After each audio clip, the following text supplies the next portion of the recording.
मेरे को ऊँ जाड़े एहसास था मैं कि यार मतलब असां लोग तो वाकई पीछे पंजाब कोइन से असां अगर बलूचिस्तान जम्मू शायद ज़्यादा खुशहाल हुआ क्योंकि आबादी सारी ज़्यादा हो गया। आप गुरचानी साहब आप लोगों ने गंदम इतनी महंगी कर दी है, आप लोगों ने तबाही फेर दी है। मतलब मेरे को लगता है भी मियाँ साहब मेरे फिर दे दस नहीं आपने हमारे शहर के लोगों के साथ ज्यादती की है। अच्छा मैं कि चलो थैंक यू सो मच मियाँ साहब।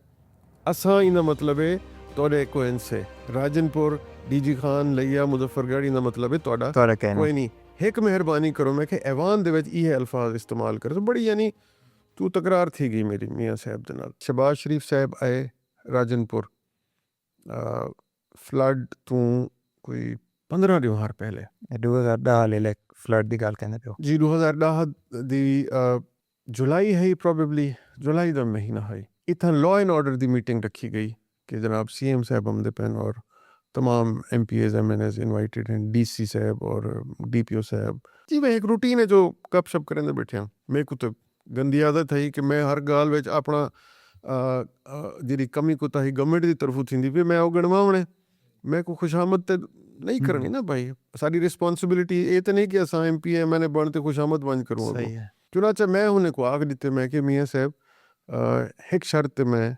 दस्तरखान लैसा और तोरी तस्वीर लैसा अगर तुसा ₹2 रोटी वाली जी स्कीम है उनदे विच लाहौर ते DG खान डिवीजन को बराबर कर रहे सो। तो उन्होंने मियाँ साहब ने बड़े गुस्से नाल मेरे को डिठा भी हर गाल टुके दे। तो उन्होंने कहा जी क्या मतलब है आपका, क्या मतलब है आपका, मतलब बराबर नहीं है, मतलब कोई मसला है। मैं किसी लाहौर शहर दे विच आबादी जी है वो ऑलमोस्ट 1 करोड़ 20 लाख के करीब है। तो DG खान डिवीजन की आबादी भी 1 करोड़ प्लस है। तो ये 4 ज़िले हैं। तो तुसा एक मेहरबानी करो अगर तुसा लिस्ट कढ़वा गिनो लाहौर दे 4200 प्लस माइनस हैं तंदूर जिथे ₹2 की रोटी मिलती पी। तो DG खान डिवीजन दे विच जेरे तंदूर हैं राजनपुर DG खान मुजफ्फरगढ़ लिया इन्हें दे विच को 1560-70 के करीब तंदूर बनने। मैं कि तुसा देखो ऑलमोस्ट 3 टाइम्स है लाहौर दे विच। क्या साडे लोगों का हक नहीं कि वो ₹2 की रोटी गिनन। भाई गुस्से में मियाँ साहब लाल पीले थी गए और उन्हें दी आदत हो इवें करन। आप गुरचानी साहब आप लोगों ने गंदम इतनी महंगी कर दी है, आप लोगों ने तबाही फेर दी है। मतलब मेरे को लगता है भी मियाँ साहब मेरे फिर दे दस तो गरेबान थी दे। मैं कि सर मैंने गंदम महंगी की है, आप CM है, आपने ऑर्डर निकाला है कि ₹900 गंदम मन होगी। नहीं आपकी गवर्नमेंट ने हमें ज़बरदस्ती हमसे ये करवाया। मैं कि तुझे ना करो सही है थोड़े तो कोई जबर कोई नहीं। सूबे ऑटोनोमस हैं, हर सूबा अपना आप डिसाइड कर सकते कि क्या रेट्स हो सन क्या ना हो सन।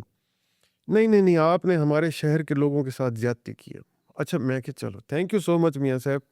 असा इन मतलब है तोड़े कोइन से राजनपुर DG खान लिया मुजफ्फरगढ़ इन मतलब है तोड़ा ਤੁਹਾਡਾ ਕਹਿਣਾ कोई नहीं एक मेहरबानी करो मैं कि ऐवान दे विच ये अल्फाज इस्तेमाल कर बड़ी यानी तू तकरार थी गई मेरी मियाँ साहब दे नाल। मेरे को ऊँ जाड़े एहसास था मैं कि यार मतलब असां लोग तो वाकई पीछे पंजाब कोइन से असां अगर बलूचिस्तान जम्मू शायद ज़्यादा खुशहाल हुआ क्योंकि आबादी सारी ज़्यादा हो गया। तो पंजाब रहते हुए तो उसको अपना मनाइंदे ही कोई नहीं। 5 अरब का वो जड़ा मैं तो दसना पिया भाई वो अगले साल आया वाल भी ₹1 ना आया। जस्ट लॉलीपॉप दिता वे ना ही साकू कि भी तुम वन के अनाउंसमेंट्स कर दो और भजो बदे। आज भी वह सूरत हाल है, कोई खातिर ख्वाह बजट कोई नहीं। राजनपुर DG खान इवन इतना हूँ तुसा देखो पिछले साल प्राइम मिनिस्टर साहब आए मियाँ शहबाज शरीफ साहब उन्होंने इनाग्रेशन की है इंडस हाईवे दी कि जनाब ड्यूल कैरेज होगा। स्टिल साडे सेब दे विच इंडस हाईवे कातिल रोड मशहूर है बिल्कुल ही नहीं और ऑलमोस्ट हर हफ्ते एक कोई ना एक्सीडेंट कोई और एक्सीडेंट एक है मौत थी KRT must on on the record है ऑन रिकॉर्ड है। भाई साडे मिनिस्टर साहबान दी ना अहली चेक करो कि इंडस हाईवे बावजूद हिंदे कि 1 साल तो उते थी गए इफ्तिताह कर दिता गया ग्राउंड ब्रेकिंग सेरेमनी थी गई। आज दी डेट तक जरना लैंड एक्वायर भी मेरे ख्याल कोई नहीं की गई। मैं को नहीं कहीं कितों इतला मिली कि लैंड एक्वायर थी गई होवे तो लैंड एक्विजिशन थी सी तो तुसा रोड दा बिल्कुल अगू शुरू करे सो।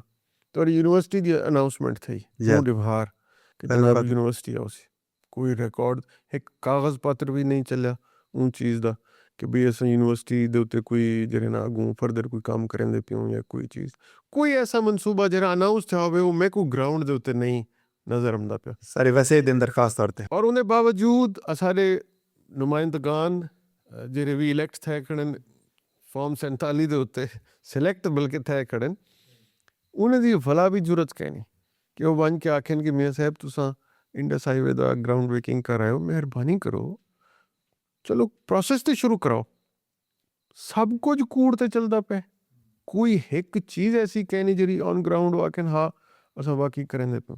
ਇੱਥਾਂ ਹੁਣ ਐਨ ਮਰੀਮ ਬੀਬੀ ਰਾਜਨਪੁਰ ਜੀ ਤੁਸੀਂ ਸੁਣਿਆ ਹੋ ਸੀ ਪਹਿਲੇ ਤਾਂ ਅਸਾਂ ਦੀ ਇਤਲਾਤ ਦੇ ਮੁਤਾਬਿਕ ਤੇ ਇਹੀ ਕਿ ਵੀ ਚੀਫ ਮਿਨਿਸਟਰ ਸਾਹਿਬਾਂ ਨੇ ਆਰਡਰ ਦਿੱਤੇ ਕਿ ਕੋਈ ਜਿਹੜਾ ਨਾ ਸਿਪਾਹਨਾਮਾ ਜਾਂ ਕੋਈ ਨੁਮਾਇੰਦਾ ਜਿਹੜਾ ਨਾ ਸਟੇਜ ਤੇ ਤਕਰੀਰ ਨਾ ਕਰੇ ਸੀ। ਰੋਂਦੇ ਪਿੱਟਦੇ ਇੱਕ ਨੁਮਾਇੰਦੇ ਨੇ ਜਿਵੇਂ ਕਿਵੇਂ ਆਪਣੀ ਜਹ ਬਣੀ ਕਿ ਅੱਲਾ ਦਾ ਵਾਸਤਾ ਵੀ ਨਾ ਕਰੋ, ਅੱਲਾ ਵਰਤ ਦਿਓ। ਸਹੀ ਹੈ। ਉਹਨਾਂ ਦੇ ਵੱਲ ਸ਼ਰਤ ਰੱਖੀ ਗਈ ਵੀ ਤੁਸੀਂ ਮੁਤਾਲਬਾਤ ਨਾ ਕਰੇ ਸੋ ਕੋਈ, ਚਲੋ 1 ਮਿੰਟ ਤੁਸੀਂ ਗੁਫ਼ਤਗੂ ਕਰ ਗਏ ਔਰ ਤੁਸੀਂ ਡਿੱਠੇ कि उन्हें ज़रूरत नहीं थी मुतालबा करने दी। उन्हें कहा जी CM साहबा को हमारे मसाइल का बखूबी इल्म है और इंशाल्लाह CM साहबा जो हैं अपने विज़न के मुताबिक बहुत जल्द हमारे मसाइल हल कर देंगी। क्या ये एक इलेक्टेड सिलेक्टेड तो इवें ही इलेक्टेड नुमाइंदा इवें करेंगे? क्या वो चीफ मिनिस्टर या प्राइम मिनिस्टर करें इन्हें आखदा कि जनाब सारे पीवन का पानी का मसला है, सारे तुसां वाटर सप्लाई बहाल करो, सारे तुसां ग्रीन बस तो देंदे पियो, ਮਿਹਰਬਾਨੀ ਕਰੋ ਸੜਕਾਂ ਹੀ ਠੀਕ ਕਰਕੇ ਦਿਓ।